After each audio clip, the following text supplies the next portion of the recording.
que as empresas ganham em média 50% por mês do salário do funcionário quando ele não é registrado? Isso quer dizer que o funcionário está deixando de ganhar 50% do seu salário. E mesmo que ele ganhe um pouquinho a mais por não ser registrado, eu duvido muito que seja 50%.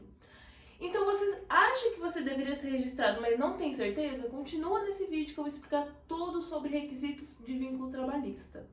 Oi, meu nome é Isabela, eu sou advogada trabalhista e esse é Sem Perder o Juízo.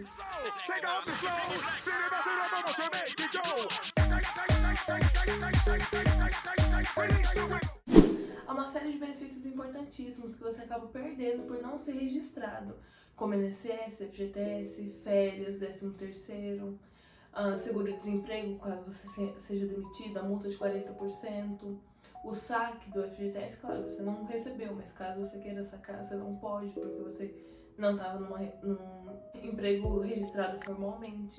Mas como que você faz para descobrir se você cumpre os requisitos desse vínculo de emprego ou não? Vamos descobrir? Tá, e o que é vínculo trabalhista? Vínculo trabalhista é uma relação entre empregado e empregador. Enquanto o empregado oferece a mão de obra dele, oferece a prestação de serviço, ele recebe como contraprestação o salário, a remuneração referente àquela prestação de serviço, tá? Por isso que eu sempre defendo, se você for ver alguns posts no meu Instagram, eu sempre defendo muito que emprego não é favor, emprego não deve ser visto como favor. Emprego é uma troca justa e igualitária. Justa e igualitária não, né? Porque a gente sabe que tem um lado que é um pouquinho mais. Mas o emprego tem que ser considerado pelo empregado como uma troca justa e igualitária. Ele presta o serviço, em contrapartida ele recebe o salário que ele deve receber. Então, se ele presta mais serviço, ele deve receber mais salário. Se ele presta menos serviço, ele deve receber menos salário. Quando eu digo menos ou mais, eu tô falando de horas trabalhadas. Caso você preste uma hora extra, não é porque você tem que acabar um projetinho. Você tem horas para cumprir em troca do seu serviço, em troca da sua remuneração. Então, eu sempre defendo, emprego não é favor.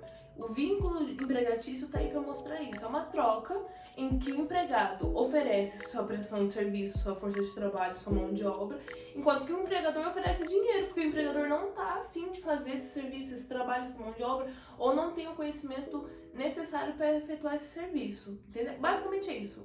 Vínculo trabalhista, relação entre empregado e empregador. Tá, e quais benefícios você acaba perdendo por não ser registrado? Benefícios como 13º, férias, INSS. Eu nunca nutri um ódio por moto, por motoqueiros, mas ultimamente eu estou ficando muito irritada com eles. Muito. Nem dirigindo eu tenho raiva. Acho que cada um cuida da sua vida. Mas ultimamente, meus amigos, toda moto que passa aqui parece estar aqui dentro dessa casa.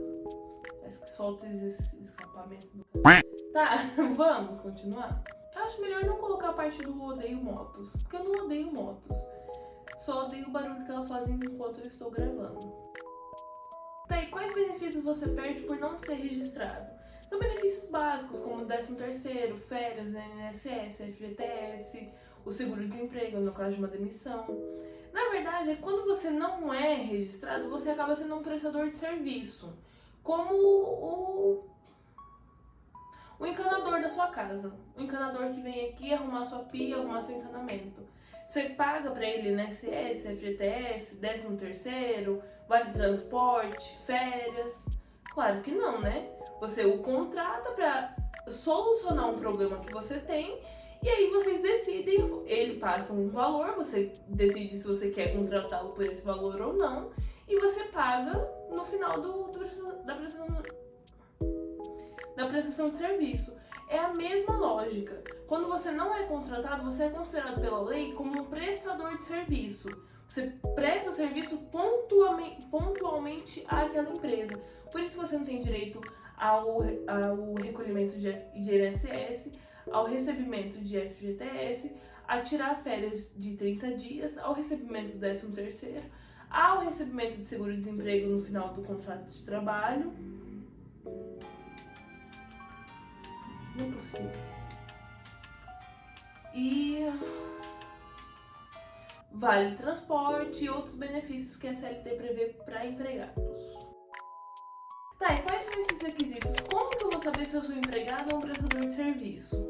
A resposta é provavelmente você já sabe, mas para esclarecer, provavelmente você já sabe porque você está sentindo na pele no seu dia a dia de serviço. Você acha que você é prestador de serviço e não deveria receber, não merece, né? Porque não tem um mérito da CLT de receber INSS, FGTS, 13º férias, ou você acha que você deveria ter seu vínculo reconhecido? Se você ainda tá com dúvida, os próximos requisitos que eu vou trazer aqui podem te esclarecer algumas coisas. São 5. O empregado tem que cumprir os 5, né? Ou um, ou outro, tem que ter os 5 juntos para ser empregado. Enquanto que o prestador de serviço pode ter ou um, ou outro, entendeu? O primeiro requisito é a subordinação. A subordinação é a parte mais importante para se provar no vínculo de emprego. Por quê? Porque ela não existe em prestação de serviço. Se a gente consegue comprovar que houve subordinação durante o período em que você esteve trabalhando na empresa, então quer dizer que você realmente era empregada da empresa, funcionária da empresa, deveria estar registrada. Porque a subordinação é quando você tem que se submeter profissionalmente às ordens do seu patrão. O que isso quer dizer? Você trabalha no caixa, aqui por exemplo do Mufato, vamos supor. Você tem que seguir o procedimento do Mufato. Você não pode seguir o procedimento da sua convicção. Diferente de um prestador de serviço. Se um encanador vem aqui na minha casa arrumar a minha torneira, é porque ele tem expertise no que ele tá fazendo. E eu não vou falar pra ele que eu não tenho expertise. Se eu tivesse expertise, eu estaria fazendo, mas eu não tenho. Eu não vou falar pra ele, eu quero que você faça assim, assim, assado. Porque ele sabe como fazer. Eu contratei ele pra fazer isso. Entendeu a diferença? Subordinação é quando você se submete profissionalmente às ordens da empresa, entendeu? O ser subordinado é você ter que trabalhar todos os dias ou nos dias combinados. É você ter que usar o uniforme da empresa ou um vestuário que a empresa permita que você use.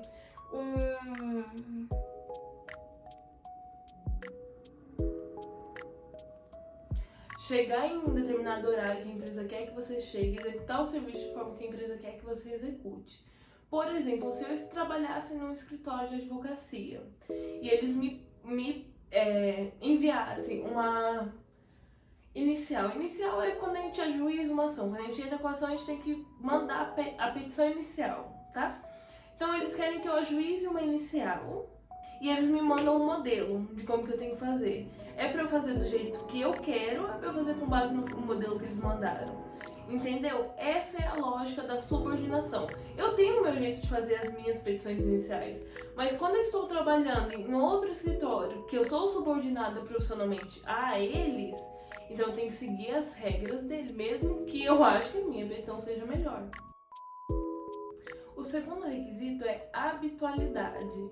Habitualidade é quando se adquire um hábito, né? Habitual é que você faz todos os dias ou que você tem um padrão para exercer essa atividade. Uma atividade eventual é que depende de um evento, entendeu? Então, uma prestação de serviço é um trabalho eventual.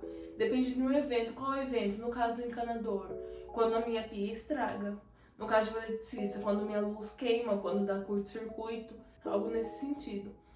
Então, o trabalho, o vínculo de emprego, ele é habitual, não precisa ser todos os dias, mas tem que ter um padrão. Por exemplo, normalmente é todos os dias, tá? Quando você trabalha de caixa de supermercado, quando você trabalha em loja de vestuário, quando você trabalha em praça de alimentação, normalmente são todos os dias, né? Deixando um pro DSR. Mas, por exemplo, uma situação que não é todos os dias, mas existe um hábito. O professor de ensino fundamental e ensino médio, ele não necessariamente tem aula todos os dias. Normalmente ele tem aula, pode ser que ele tenha aula segunda e quinta, mas existe uma habitualidade. Toda segunda e toda quinta ele tem aula naquele colégio, entendeu? Então a habitualidade não precisa ser todos os dias, mas tem que ser um hábito, tem que existir um padrão, mesmo que esse padrão seja uma vez por semana, uma vez por mês. O terceiro requisito é onerosidade. O que é isso? É você receber pelo serviço prestado. Então, esse requisito é exclusivo do empregado? Não. Porque quando você contrata um prestador de serviço, você tem que pagar. Assim como se você é empregado, você tem que receber. Então, esse requisito, na verdade, é o que dá para os dois, entendeu? Mas como eu disse, para você ter o vínculo, você tem que ter os 5. Não é um ou outro. Se você só recebe salário, mas não tem todos os outros requisitos, então você não é um empregado, você é um prestador de serviço para aquela empresa. O quarto requisito é pessoalidade. O que é pessoalidade? Ninguém pode exercer o seu serviço se não for você. Você é a pessoa que foi contratada, entendeu? Por exemplo, você trabalha na loja X. Se você não pode ir, você entrega um atestado e a loja tem que se manobrar para te substituir naquele dia que você não foi, certo? Na verdade, a loja, qualquer estabelecimento, qualquer empresa, tem que ter funcionários suficientes para cobrir uma falta sua. É uma coisa que eu também brigo muito no meu Instagram.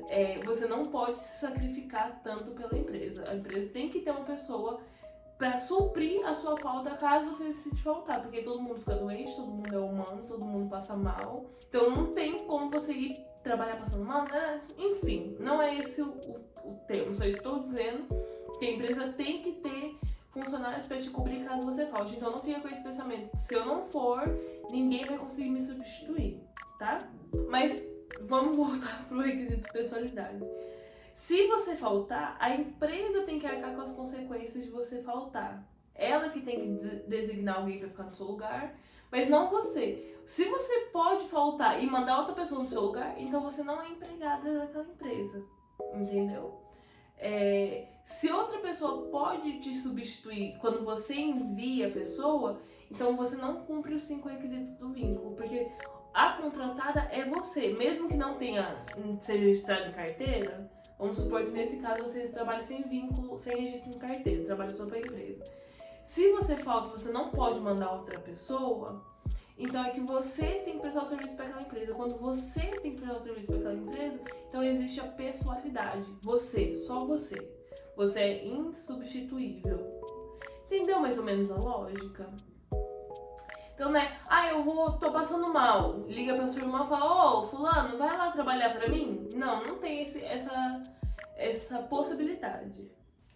Gente, tem uma convidada especial nesse vídeo que já é a 5ª requisito que eu tô gravando e vocês nem viram. Eu vou mostrar aqui quando eu acabar de gravar, que ela tá tão bonitinha deitada que se eu acordar ela vai começar a morder meu pé e eu vou me estressar. Mas tá, o 5º requisito é pessoa física.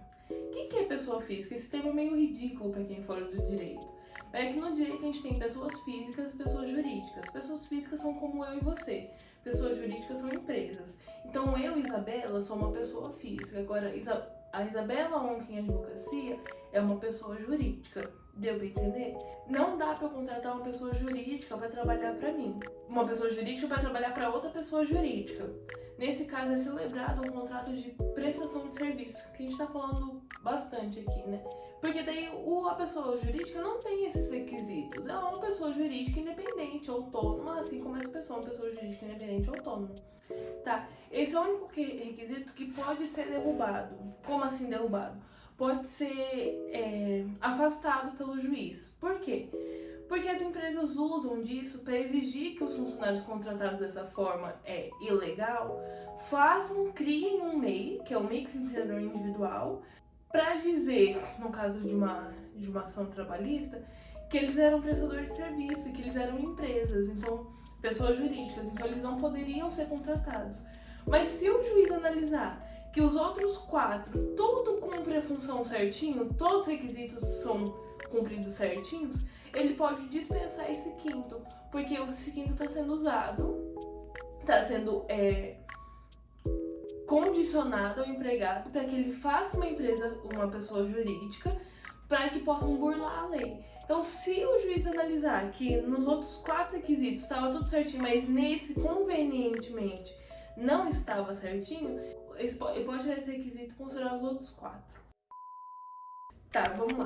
E o que acontece se eu cumpro todos os requisitos? Bom, aí é óbvio, né? Se você cumpre todos os requisitos, pode ser por dois motivos. Ou você é um empregado registrado, uma empregada registrada que está na carteira tudo certinho, ou você deveria ser uma empregada registrada que não está na carteira tudo certinho. Provavelmente porque a empresa está fraudando a lei com a sua contratação. Mas caso você está exposta em um caso de uma demissão ou no caso de um acidente de trabalho ou um acidente doméstico, comum, assim, você não tem direito a requerer, por exemplo, um benefício de auxílio-doença no INSS, auxílio-acidente, porque você não cumpre os requisitos, você não contribui para o INSS. Não tem como você pedir um auxílio se você não faz a contraprestação do INSS. Então, isso, entre todas as coisas que você perde por não ser registrada, eu acho que o benefício do INSS é o que te deixa mais exposta. Então, eu sempre fico pensando, se acontecer alguma coisa, você não está respaldado no mínimo. Você não tem um auxílio doença, você não tem um auxílio acidente, você não tem uma aposentadoria por invalidez, nada. Porque não tem uma contribuição para o INSS. Isso é o que mais acho que me pega e que mais te deixa exposta. Então, caso você esteja passando por essa situação e queira resolver, eu aconselho que você contrate um advogado de sua confiança para ver o que vocês podem fazer quanto a isso. Então é isso, se o conteúdo te ajudou, já curte, compartilha, comenta se ficou com alguma dúvida, se inscreva no canal, pelo amor de Deus. Eu preciso começar a monetizar. Júlia, tira essa parte. Preciso começar a monetizar e para isso eu preciso de inscritos. Então se inscreva aqui no canal, curta, compartilhe meu vídeo, comenta se você ficou com alguma dúvida ou se você tem alguma sugestão de pauta pra gente trazer aqui pro canal. Eu falei bastante aqui do meu Instagram e tá cheio de conteúdo sobre ambiente de trabalho. Por exemplo, eu falei aqui o que você perde por não estar registrado. Eu esqueci o que mais eu falei aqui. Mas eu citei ele duas vezes. Que emprego não é favor e que a empresa não depende de você. Eu tenho esses 3 conteúdos e alguns outros conteúdos sobre ambiente de trabalho. Então me siga no Instagram. E é isso. Até o próximo vídeo. Tchau!